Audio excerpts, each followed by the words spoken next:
The biggest YouTubers are using Adobe Photoshop to enhance their videos' quality, which is paid version, and small YouTube, which are start their work and can't afford paid version of Photoshop.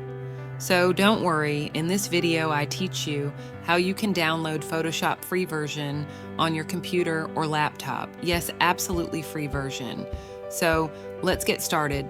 Firstly, we have to go on our Microsoft Store and type Adobe Photoshop in search bar. Then click Enter.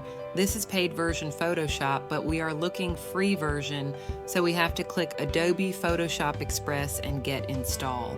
Meanwhile, please subscribe to my channel for getting more informative videos. You can use this app for basic editing. It will take a couple of minutes and it will be downloaded on your computer.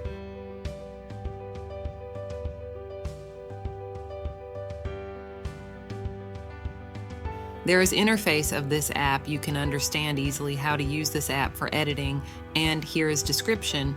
It's done. Now we will click on this app and press next, next, next, and next. Now get started. You can sign in with your Google account and Facebook account as well. I will click on continue with Google, and here we have to add our email ID and password. Then you have to add some personal details like first name, last name, and date of birth. Then click create account and click continue for mobile usage. Here we done it. There's two options. You can click on pictures library and upload image and start your work. Don't forget to like, subscribe, and share this video. Thanks for watching.